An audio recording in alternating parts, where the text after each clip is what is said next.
بسم اللہ الرحمن الرحیم۔ آج کی ویڈیو آپ کے سامنے مسواک کے متعلق ہے اور یہ ویڈیو ایک سوال پر بنائی جا رہی ہے۔ سوال یہ ہے کہ مسواک کی اہمیت اور فضیلت کیا ہے اور مسواک کی دنیاوی اور اخروی فوائد کیا ہے۔ تو چلیے اپنی ویڈیو کی طرف۔ سب سے پہلی بات تو یہ ہے کہ احادیث کے اندر مسواک کی فضیلت اور اہمیت موجود ہے۔ بہت ساری احادیث کے اندر بڑی تاکید کے ساتھ مسواک کی اہمیت کو جناب محمد الرسول اللہ صلی اللہ تعالی علیہ وسلم نے ارشاد فرمایا، اور آپ صلی اللہ تعالی علیہ وسلم کے ایک ارشاد کا مفہوم یہ بھی ہے کہ اگر مجھے اپنی امت پر یہ چیز بوجھ محسوس نہ ہوتی تو میں مسواک کو لازم قرار دے دیتا، یعنی اتنی اہمیت ہے۔ اسی طرح آپ صلی اللہ تعالی علیہ وسلم کی ایک حدیث بھی ہے کہ جس میں دو باتوں کا ذکر کیا گیا، ایک دنیاوی فائدہ اور دوسرا اخروی فائدہ۔ ویسے تو اس کے بہت سارے دنیاوی بھی فوائد ہیں اور اخروی بھی فوائد ہیں، جسمانی بھی فوائد ہیں اور روحانی بھی فوائد ہیں، مگر ہم بات نہیں یہاں لمبی کریں گے۔ مختصر جن بھائی نے سوال کیا ان کو جواب دینا مقصود ہے تاکہ ان کے ذہن میں یہ چیز آ جائے۔ سب سے پہلی بات ہے کہ ہر وہ چیز جو قرآن و حدیث سے ہمیں ملتی ہے، ہمیں اس کی اہمیت کو سمجھنا پڑے گا اور اسے اپنے عمل میں لانا پڑے گا۔ تو قرآن کی یہ آیت ہمیں بتاتی ہے کہ یا ایھا الذین آمنوا اطیعوا اللہ واطیعوا الرسول۔ اسی طرح قرآن کی یہ آیت بتاتی ہے کہ ما آتاکم الرسول فخذوہ وما نہاکم عنہ فانتہوا۔ اسی طرح قرآن کی آیت یہ بتاتی ہے قل ان کنتم تحبون اللہ فاتبعونی یحببکم اللہ۔ یعنی بہت ساری قرآنی آیات یہ بتا رہی ہیں کہ ہمیں اللہ اور اللہ کے نبی کی اطاعت کرنی پڑے گی۔ تو مسواک کے متعلق میں بات کر رہا تھا۔ سرکار دو جہاں فخر کون و مکان آمنہ کے لال عبداللہ کے در یتیم احمد مجتبیٰ محمد مصطفیٰ صلی اللہ تبارک و تعالی علیہ وسلم کا مقدس مبارک مطہر ارشاد گرامی ہے کہ السواک مطہرۃ للفم ومرضات للرب، او کما قال علیہ الصلاۃ والسلام، کہ مسواک منہ کی پاکی کا ذریعہ اور اللہ تعالیٰ کی رضا کا ذریعہ ہے۔ تو دو چیزیں ہمیں یہاں سمجھ آئی۔ پہلی چیز تو یہ ہے کہ مسواک سے دنیاوی جو فائدہ ہمیں ہوگا اور جسمانی فائدہ جو ہمیں ہوگا، ہمارے منہ کی بدبو ختم ہو جائے گی۔ یعنی منہ کی بدبو کا تعلق ہمارے معدے سے ہے، تو مطلب یہ ہے جب ہم مسواک کریں گے تو مسواک کی وجہ سے دانتوں کی گندگی ختم ہونے کی وجہ سے ہمارے معدے میں اس کا اثر جائے گا اور ہمارا معدہ تندرست ہوگا تو ہماری منہ کی بدبو ختم ہو جائے گی۔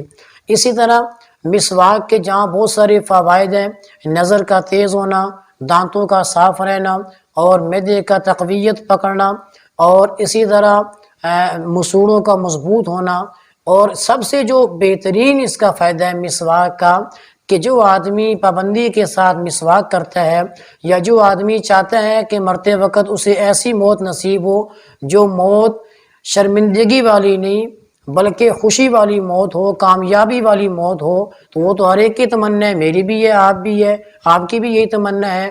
تو اسے چاہیے کہ مسواک کو اپنے وضو میں، اور وضو کے علاوہ صبح و شام جب سو کر اٹھے، رات کو سوتے وقت بھی مسواک کو لازم قرار لے لے اپنے ساتھ، یعنی پابندی کر لے مسواک کرنے کی۔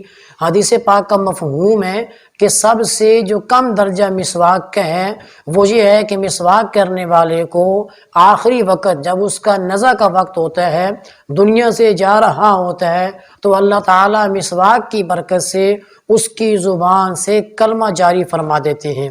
اور اسی طرح اس کے برعکس جہاں پر مسواک کریں تو آخر میں ہمیں کلمہ نصیب ہو کر ہم ہمیشہ ہمیشہ کے لیے کامیاب ہو سکتے ہیں، جنت میں جا سکتے ہیں، اللہ کی رضا کو پا سکتے ہیں۔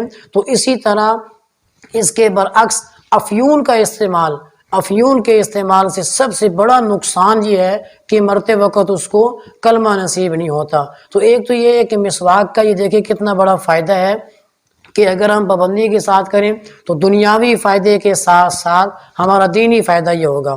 دوسرا یہ ہے کہ دیکھیں اس حدیث میں یہ بتایا گیا کہ وَمَرْضَاتُ لِلرَّبِّ، کہ یہ رب کو راضی کرنے کا ایک ذریعہ ہے۔ مطلب یہ ہے کہ مسواک کرنا انبیاء کرام کی سنت ہے، اور انبیاء کرام کی سنت کو اپنانا یہ کامیابی کی علامت ہے۔ تو جب ہم آپ صلی اللہ تعالیٰ علیہ وسلم کی سنت کو اپنائیں گے تو پکی بات ہے کہ ہم ما آتاکم الرسول فخذوا، قرآن کی آیت کے روح سے ہم قرآن کی ایک آیت پر عمل کر رہے ہیں، اور قرآن کی ایک آیت پر عمل کرنے سے یہ تو پکی بات ہے آپ قرآن کی کسی ایک آیت پہ عمل کر لیں آپ کا بیڑا پار ہو جائے گا۔ تو یہ ذہن میں رکھیں کہ مسواک بہت بڑی اللہ تعالیٰ کی طرف سے ایک ہمیں نعمت ملی ہے، اپنے جسم کو بھی مضبوط بنانے کے لیے، دانتوں کو مضبوط بنانے کے لیے، اور مسواک کے بہت سارے فوائد ہیں، بہت سارے فوائد ہیں۔ یعنی اگر آپ کو دانتوں میں تکلیف ہوتی ہے آپ مستقل مسواک کا استعمال کریں، ہر نماز کے بعد استعمال کریں، رفتہ رفتہ آپ کی دانتوں کی تکلیف ختم ہو جائے گی۔ آپ کے دانت ہلتے ہیں آپ مسواک کا استعمال کریں، کچھ وقت کے بعد آپ کے دانتوں کا ہلنا ختم ہو جائے گا۔ آپ کے دانت پیلے پڑ گئے ہیں آپ مسواک کا استعمال کریں، رفتہ رفتہ آپ کی دانتوں کی جو پلاٹ ہے، جو پیلا پن ہے وہ ختم ہو جائے گا۔ اسی طرح آپ کا معدہ کمزور ہے، کھانے کا دل نہیں کرتا، معدے میں گیس ہے، معدے میں تیزابیت ہے، اور بالکل جو ہے نا آپ کی طبیعت بالکل بے چین سی رہتی ہے، مسواک کا استعمال کریں۔ مسواک کے استعمال سے آپ کے معدے میں تقویت ہوگی، اور آپ کی صحت جو ہے وہ جسمانی طور پر بھی فٹ ہوگی، اور روحانی طور پر بھی ایسے ہی ہے کہ ظاہر سی بات ہے جب آپ دن میں 5 دفعہ سرکار دو جہاں صلی اللہ تعالیٰ علیہ وسلم کی سنت پہ عمل کرتے ہیں تو سنت اپنا نور دکھاتی ہے، سنت اپنی بہار دکھاتی ہے، سنت اپنی نورانیت اپنی طاقت دکھاتی ہے۔ اور اس کی سب سے بڑی طاقت، سب سے نایاب طاقت یہ ہے کہ جب آپ دنیا سے جا رہے ہیں اور آخرت کا سفر آپ طے کر رہے ہیں تو آپ کو وہ موت نصیب ہوگی کہ جو خوش نصیبوں کو نصیب ہوا کرتی ہے، کہ جس میں آپ کی زبان پر مبارک کلمہ لا الہ الا اللہ محمد الرسول اللہ جاری ہو جائے گا اس سنت کے ادا کرنے کی وجہ سے۔ اب ایک اور بات ہے، دوستوں کا یہ اصرار تھا کہ ہمیں مسواک کے متعلق یہ بتایا جائے کہ اس کو پکڑنے کا طریقہ کیا ہے۔ دیکھیں میرے دوستو، میں آپ کے سامنے اس وقت تو میرے پاس مسواک نہیں ہے، تو یہ میرے پاس ایک قلم ہے، ٹھیک ہے، ہم اس کو مسواک کے طور پر پکڑنے کا طریقہ سیکھیں گے۔ دوستوں نے کہا ہے، کچھ میرے اسٹوڈنٹ ہیں انہوں نے بھی کہا ہے کہ ہم یوں پکڑتے ہیں، ٹھیک ہے جی، اور ہم یوں پکڑتے ہیں، تو دیکھیں اس میں تھوڑا سا فرق ہے۔ یوں دیکھ لیں، یہ آپ کی جو 3 انگلیاں ہیں، یہ والی، یہ 3 انگلیاں مسواک کے اوپر کے حصے میں آئیں گی، یہ چھوٹی انگلی نیچے کے حصے میں، اور یہ جو آپ کا انگوٹھا ہے اس کو آپ نے یوں ٹیڑھا کر کے، یعنی یہاں سے آپ نے اس کو دبا کے رکھنا ہے، اس سے اور اس سے آپ نے مسواک کو نیچے کی سائڈ سے اچھی طرح دبا کے رکھنا ہے، اور ان 3 انگلیوں سے آپ نے اس کو اوپر سے دبانا ہے، پھر آپ نے یوں مسواک کرنی ہے۔ یہ پکڑنے کا طریقہ ہے۔ تو دوستوں کا اصرار تھا کہ پکڑنے کے طریقے ہمیں سمجھ نہیں آ رہی کہ مسواک ہم کس طرح پکڑی جائے، بالخصوص چھوٹے طلباء ہیں جن میں ان چیزوں کا رجحان ہے ماشاءاللہ، تو ان کا بھی بار بار یہ سوال تھا، تو ان بچوں کے لیے بھی یہی ہے کہ اس کو یوں پکڑا جائے۔ یہ اندازہ 3 انگلیاں آپ کی اوپر رہیں گی اور آپ کا انگوٹھا اور چھوٹی انگلی مسواک کے نیچے کے حصے میں رہے گی۔ تو یہ طریقہ ہوتا ہے مسواک پکڑنے کا۔ اور مسواک جو ہے وہ یہ ہماری چھوٹی انگلی ہے، اس کے برابر ہونی چاہیے موٹی، اور لمبی جو ہے وہ کم از کم 1 بالش، تو یعنی 1 بالش کے برابر جو ہماری مسواک ہے۔ یہ تو چونکہ میرے پاس قلم ہے اس لیے میں صرف بتانے کے طور پر چیک کر رہا ہوں، یعنی 1 بالش یہاں سے لے کر یہاں تک 1 بالش ہے، اتنی لمبی آپ مسواک رکھ سکتے ہیں۔ تو دیکھیں آپ کے سامنے میں نے اس کا فائدہ ذکر کیا، تو ہم سب سے دعا گو ہیں کہ آپ بھی مسواک کا استعمال کریں، اور اپنی بہت ساری پریشانیاں، بہت ساری آپ کی جسمانی پریشانیاں، بیماریاں اور تکلیفیں اس مبارک عمل سے ختم ہو جائیں گی۔ تو اللہ تعالیٰ سے دعا ہے کہ اللہ تعالیٰ ہمیں یہ مبارک سنت زندہ کرنے کی توفیق عطا فرمائے۔ دوبارہ آپ سے ملاقات کریں گے پھر کسی نئے مسئلے پر، تب تک کے لیے ہمیں اجازت دیجیے۔ اللہ حافظ۔ السلام علیکم ورحمۃ اللہ وبرکاتہ۔